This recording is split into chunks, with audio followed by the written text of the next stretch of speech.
ہم چور کو اندر رکھ رہے ہیں، نکال نہیں رہے اور اس کو دبا کے رکھ رہے ہیں، کچھ شرارت نہیں کرنے دے رہے، تو یہ تو علاج نہیں ہوا۔ تو حجامہ کرتا کیا ہے؟ حجامہ کرتا یہ ہے کہ جسم سے فاسد مادے کو خارج کر دیتا ہے، کہ فاسد مادہ خارج ہو جائے گا تو جہاں بھی یہ بیماری پیدا کر رہا تھا وہ بیماری آٹومیٹیکلی دور ہو جائے گی۔ معاف کرنا میں آپ کو روک رہا ہوں جی، لیکن عموماً یہ دیکھا جاتا ہے کہ جب بلڈ پریشر کسی مریض کو آ جاتا ہے، وہ بلڈ پریشر سے متاثر ہو جاتا ہے، اس کو ڈاکٹر یہ پرسکرائب کرتے ہیں جو میڈیسن، وہ کہتے ہیں کہ مستقل آپ کو باحیات کھانا ہے، تو کیا اس کا کوئی متبادل حجامہ ہو سکتا ہے؟ میں اپنی بات کرتا ہوں، الحمدللہ بہت سارے ایسے حجامہ سینٹرز حیدرآباد میں کام کر رہے ہیں، اور خاص صاحبوں کی قریب 10-12 سال سے شرف حاصل ہے کہ میں حجامہ کر رہا ہوں۔ اس وقت حجامہ کبھی تیرا بھی کوئی جانتا بھی نہیں تھا، نہ صرف شہر بلکہ ملک میں بھی میں تو جہاں تک میرا نالج ہے بھی جانتا نہیں تھا۔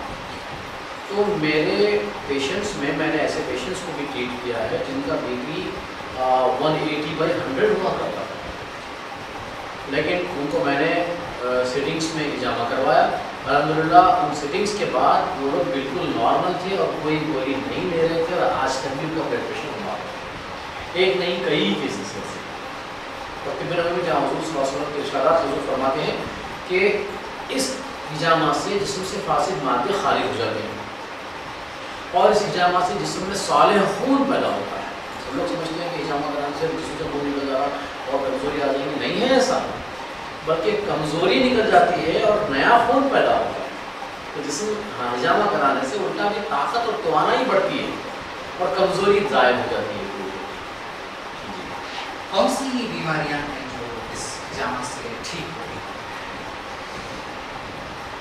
تقریباً ہر بیماری میں حجامہ کام کرتا ہے، تو اس کا ماخذ جو ہوتا ہے وہ فاسد مادہ ہوتا ہے، اور جب یہ ٹاکسنس بلڈ ٹاکسن جب نکال دیے جاتے ہیں تو بیماری دور ہو جاتی ہے۔ لیکن بہت ہی جلد فائدہ اور بالکل ظاہراً جو فائدہ ہوتا ہے اسکن ڈس آرڈرس ہے، ارٹیکیریا ہے، الرجک اسکن ڈس آرڈرس ہے، خراش کہتے ہیں، کھجلی کہتے ہیں، تو برسوں سے لوگ پریشان تھے، ڈرمٹولوجسٹ کا ٹریٹمنٹ لے رہے تھے، اینٹی ہسٹامینس گولیاں کھا کے پریشان تھے، کھاتے ہیں کوئی فاقہ ہوتا ہے، پھر گولی چھوڑتے ہیں تو پریشان رہتے ہیں، پھر گولیوں کے سائڈ افیکٹ میں اینٹی ہسٹامینس میں ہوتا ہے کہ بالکل غرور کی تعبیر رہتی ہے، جن پر بیچارے اپنے کام میں توجہ برابر دے نہیں پاتے ہیں۔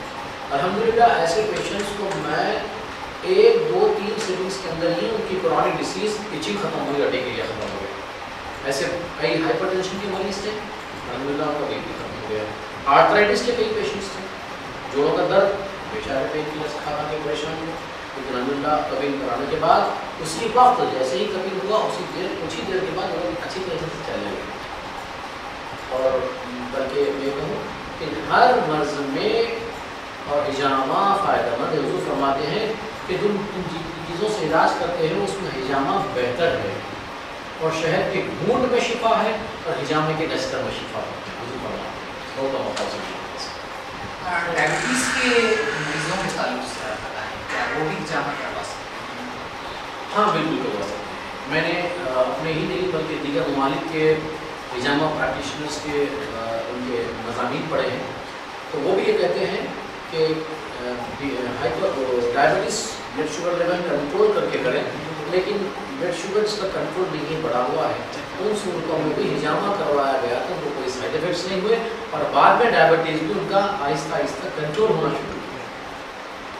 میں اس یہاں پہ یہ چیلنج نہیں کرتا ہوں حجامہ کراتے ہیں ڈائبٹیز چلے جاتی ہے۔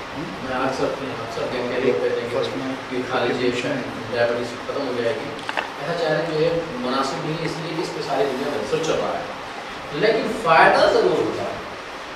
ڈائبٹیز بلڈ شوگر لیول بہت بڑھ جانے سے باڈی میں کمپلیکیشنز پیدا ہوتے ہیں، جیسے نیورالجیا ہے اور آنکھوں کی بیماریاں ہیں، آستھا کی بیماریاں جو پیدا ہوتی ہیں، تو وہ کافی حد تک کنٹرول ہو جاتی ہیں، اور جو گولیاں اثر نہیں کرتی وہ گولیاں اثر کرتی ہیں اور اس کا شوگر لیول کنٹرول میں آتا ہے، اور سائڈ افیکٹس جو ڈائبٹیز کے ہوتے ہیں وہ کافی حد تک دور ہو جاتے ہیں۔ ڈاکٹر صاحب آپ سے ہم جاننا چاہیں گے کہ کس سے کروانا چاہیے حجامہ، اور کیا اس کے کچھ مقررہ اوقات ہیں یا دن ہیں، یا یہ کبھی بھی کروایا جا سکتا ہے؟ ہاں بڑا اچھا کچھ سوال ہے یہ۔ حجامہ کرنے والے کے لیے ضروری یہ ہے کہ وہ حجامہ کے عمل سے واقف رہے اور حجامہ ٹریننگ لیا ہوا ہو، اور دوسری بات یہ کہ وہ انسانی جسم کی کچھ انیٹومی، فزیولوجی، پیتھولوجی سے وہ واقف ہو۔ اگر حجامہ کرنے کے عمل سے واقف نہیں ہے اور پریکٹیکلی اس نے کہیں ٹریننگ نہیں لی ہوئی ہے، بس یوں ہی اس نے دیکھ لیا کہ یہاں پہ اس طریقے سے انسیشن لیتے ہیں، لگا دیتے ہیں، کر دیتے ہیں، اور وہ کرنے لگ جائے، تو یہ میں نہیں سمجھتا کہ جو ہے یہ مناسب ہے، اس لیے کہ کوئی بھی فن اس وقت تک صحیح انداز سے اس کو کیا نہیں جاتا جب تک کہ وہ فنکار صحیح ہو۔ تو ڈاکٹر اگر ہو تو بہت اچھی بات ہے، اگر کوئی ڈاکٹر نہیں بھی ہے تو ایٹ لیسٹ جو ہے حجامہ کی وہ پریکٹس کیے ہوئے ہوں اور پریکٹیکل ٹریننگ لیے ہوئے ہوں، جس میں انسانی جسم، انسانی امراض کے بارے میں علم ہو، اور حجامہ کے اس کے آگے پیچھے جو اس کی معلومات ہیں حجامہ کی، وہ بھی وہ رکھتا ہوا ہو، اور احادیث شریف میں جو اس کے متعلق آئے ہیں، کرنے کے ایام ہیں اور نہیں کرنے کے اوقات ہیں، ان سے وہ واقف ہو۔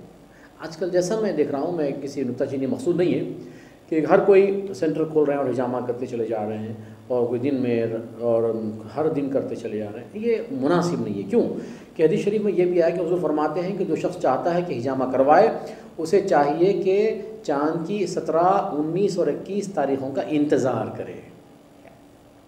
تو ان تاریخوں کا انتظار کر کے حجامہ کروانے میں فائدے زیادہ ہیں۔ ہاں البتہ ایسی کوئی ایمرجنسی ڈیولپ ہو جائے کہ نہیں بھائی آپ ٹھہر نہیں سکتے 17 تک، بہت دن ہیں، تو اس صورتوں میں آپ ایمرجنسی میں کر دیجئے، لیکن عام امراض میں جب مریض ٹھہر سکتا ہے تو آپ یہ سوچتے ہوئے کہ 17 تک کیوں سے ٹھہرائیں، بلکہ ابھی جو ہے چلو کر دیتے ہیں، یہ مناسب نہیں ہے۔ اب یہ تاریخ کیوں ہے، میں آپ کے سوال سے ہٹ کے بھی میں تھوڑا اپنی طرف سے کہوں گا کہ یہ چاند کی تاریخیں جو ہیں 17، 19، 21، اس سے جسم پر بھی اثر ہوتا ہے۔ بولیں گے چاند سے کیسے اثر ہوتا ہے، تو اس کی تفصیل میں گئے بغیر مختصراً میں یہ عرض کروں، چاند سے سمندر کے موجوں پر افیکٹ ہوتا ہے، ٹائڈس پہ۔ چلیے یہ بات تو ہر کوئی جانتا ہے، بچہ بھی جانتا ہے۔ تو اسی طریقے سے جیسے سمندر کی موجوں پہ اثر ہوتا ہے، اس طریقے سے بلڈ سرکولیشن پر بھی چاند کا اثر ہوتا ہے۔ تو حدیث شریف کے مطابق جب اس پہ ریسرچ کیا گیا کہ کیوں انہی تاریخوں میں، تو ہوا یہ کہ ان تاریخوں میں جسم کے جو گندگی فاسد مادے ہوتے ہیں وہ اوپر پیریفری کی طرف آتے ہیں۔ جب ان دنوں میں حجامہ کیا جاتا ہے تو وہ گندگی فاسد مادے آسانی سے نکل جاتے ہیں۔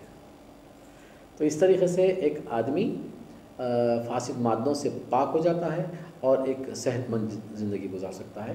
تو وہی کرے کپنگ تھراپی، حجامہ، جو اس فن سے واقف ہو، اس نے پریکٹیکل ٹریننگ لی ہوئی ہو، اور انسانی جسم اور صحت کے متعلق اور اس سے متعلق جو احادیث شریفہ آئی ہیں ان سے کما حق وہ واقف ہو۔ حجامہ سے انسان پر جو ہے کوئی مضر اثرات مرتب ہوتے ہیں؟ حجامہ خود چونکہ جسم کے مضر اثرات کو دور کرنے کے عمل کا نام ہے، اس لیے اس سے کوئی اور مضر اثرات ہوں گے یہ کوئی خدشہ ہے ہی نہیں اس کے اندر۔ ہاں لیکن بعض صورتیں ایسی ہیں جس میں احتیاط لازم ہے۔ بعض کہتے ہیں ہمارے مریضوں میں کہ بھئی ہم وہاں گئے تھے حجامہ کرواتے ہی فوری ہم کو چکر آ گئی، گر گئی۔ تو ہوا یہ کہ انہوں نے دیکھا نہیں کہ اس کا فزیکل کنڈیشن کیا ہے، اس کا سٹریس کنڈیشن کیا ہے، اور اچھا نیند لیا ہوا ہے کہ نہیں ہے، ابھی کھا کے آیا ہوا ہے کیا، اس کا بلڈ پریشر کہیں لو تو نہیں ہے، اور ہیموگلوبن پرسنٹیج جو ہے کافی اس کا گرا ہوا تو نہیں ہے۔ یہ ساری باتوں کو دیکھ کر کے حجامے کی تاریخ اور وقت کا تعین کرنا پڑتا ہے۔ اگر ان کا لحاظ نہ رکھیں تو نقصان ہونے کا خدشہ اسی صورت میں ہے۔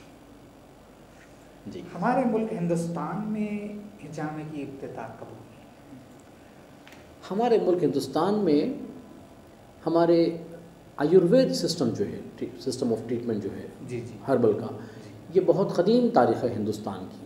جیسے یونانی میڈیسنز کی تاریخ بھی ہزاروں سال پرانی ہے، آیوروید سسٹم آف میڈیسنز کی بھی جو ہے بہت پرانی ہے۔ تو آیورویدک سسٹم ٹریٹمنٹ کا اس کا ایک حصہ حجامہ ہے۔ تو حجامہ مختلف انداز سے اس زمانے میں بھی کیا تھا۔ سینگے کھنچوانے کا یہاں پر بھی رواج تھا، اور نشتر مار کے خون بہانے کا بھی یہاں پر بھی رواج تھا، اور جونکیں، ایک جونک ایک قسم کا ایک ارتوان کی طرح ایک کیڑا ہوتا ہے، لوگ واقف ہیں اس سے، تو اس سے جو ہے جیسے کسی مقام پہ اگر لگوانا ہے